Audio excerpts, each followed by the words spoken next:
Om Swastiastu. Halo anak-anak, selamat pagi. Berjumpa lagi bersama Bapak di pembelajaran tematik ya. Kita hari ini akan belajar tema 2, subtema 1, pembelajaran yang kedua. Namun anak-anak, sebelum kita mulai pelajaran, marilah kita berdoa. Berdoa sesuai ajaran agama masing-masing ya. Berdoa mulai. Berdoa selesai. Nah, baik anak-anak, adapun tujuan pembelajaran kita pada hari ini. Yang pertama, yaitu kalian dapat mengetahui dan juga menjelaskan organ-organ pernapasan pada manusia. Ya, yang kedua, kalian bisa membuat kalimat tanya menggunakan kata-kata tanya. Ya, ada 5W tambah 1H ya. Kemudian yang ketiga, kalian bisa mengetahui ciri-ciri tangga nada mayor ya. Untuk lebih jelasnya, mari perhatikan tayangan berikut ini. Nah, baik anak-anak, sekarang kita akan berbicara tentang organ pernapasan pada manusia. Mari kita lihat apa saja organ pernapasan pada manusia ya.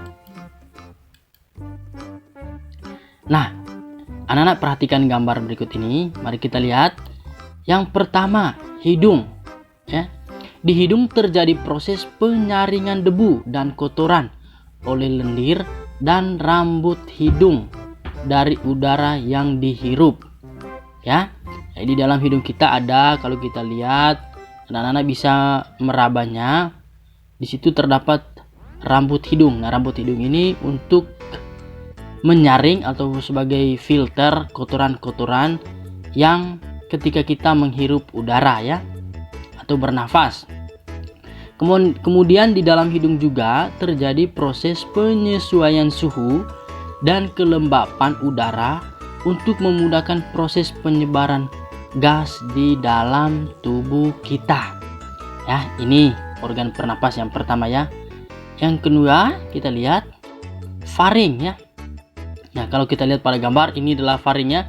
Nah, ini bagian-bagian faring. Kalau kita lihat ini bagian faring. Ini faringnya. Ada nasofaring, orofaring, dan laryngofaring.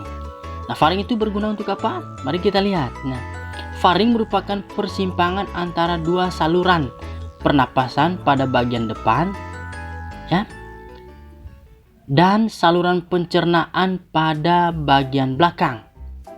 Nah, faring berfungsi sebagai proses masuknya udara ke dalam pita suara untuk menghasilkan suara. Ya, kalau kita lihat di sini ya.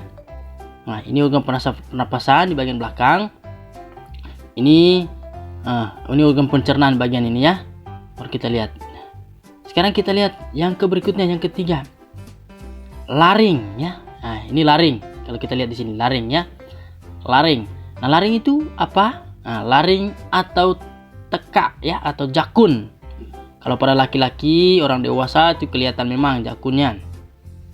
Nah, jakun itu terdapat di bagian belakang faring. Nah, ini tadi faring dari atas ini ya. Nah, ini laring. Laring terdiri atas 9 susunan tulang rawan berbentuk kotak. Nah, lalu apa fungsinya laring? Laring berfungsi sebagai tempat menempelnya selaput atau pita suara. Ya, ini laring ya. Kemudian yang ketiga, trakea ya. Itu yang keempat ya, trakea.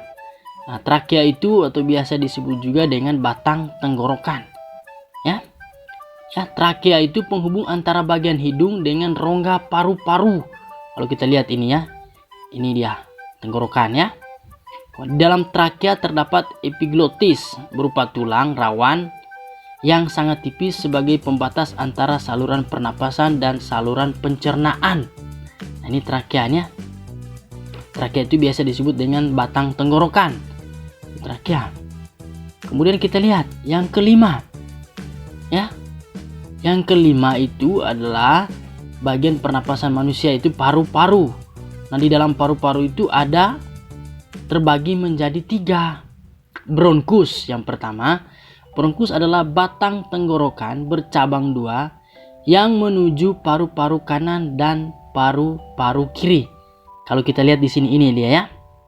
Batang ini dia, batang ini, percabangan ini. Ya. Kemudian yang kedua, bronkiolus. Bronkiolus itu percabangan dari bronkus. Nah, cabang-cabang ini bronkiolus ya. Cabang-cabang ini percabangan dari bronkus. Bronkus, kemudian bronkiolus, percabangan-percabangan kecil ini. Ya. Kemudian yang ketiga itu apa? Alveolus ya.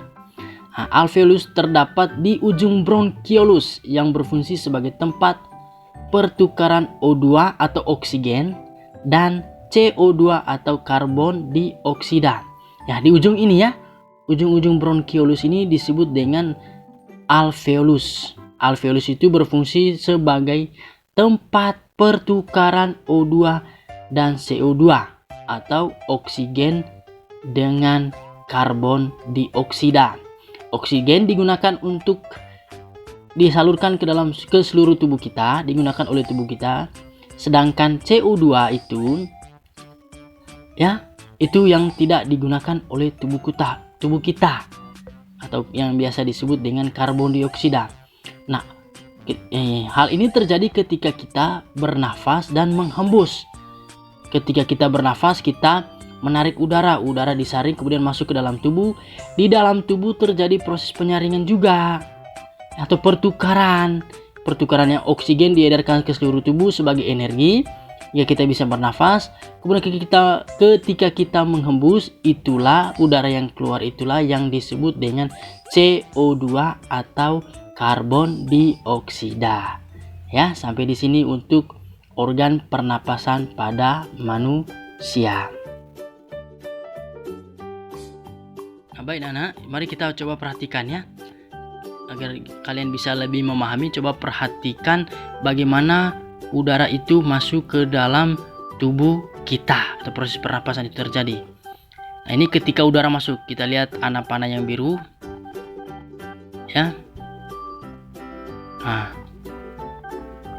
Ya, ketika udara masuk, volume rongga dada membesar. Akibatnya tekanan udara dalam dada mengecil sehingga udara masuk, ya.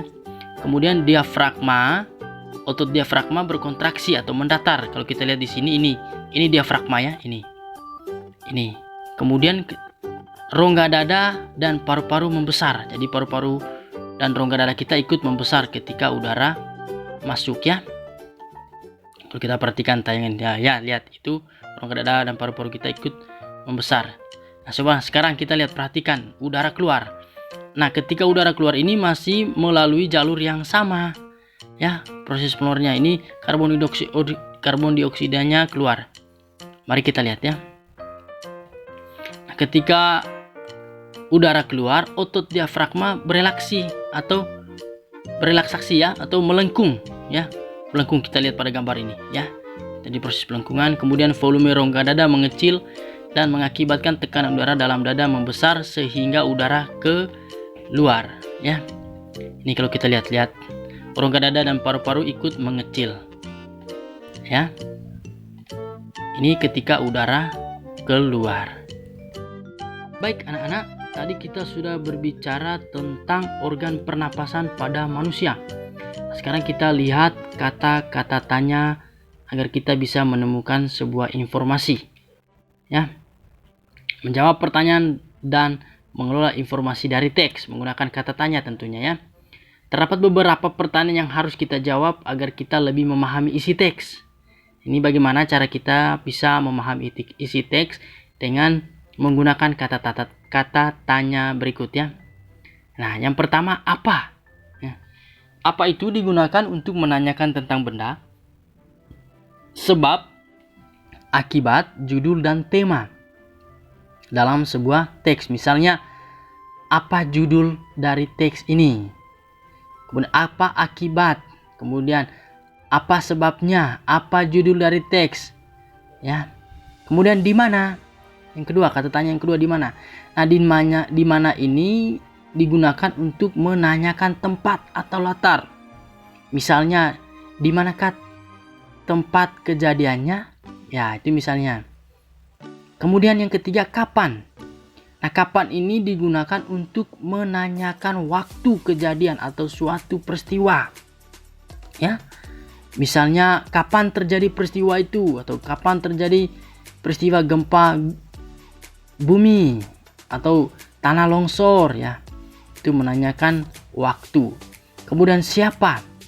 Nah, siapa ini digunakan untuk menanyakan orang tentunya dalam sebuah teks. Misalnya tokonya siapa, siapakah toko-toko dalam teks, atau siapakah toko-toko dalam cerita, siapa tokoh utamanya, tokoh pendukungnya. Kemudian yang kelima, mengapa. Nah, mengapa ini untuk menanyakan suatu alasan.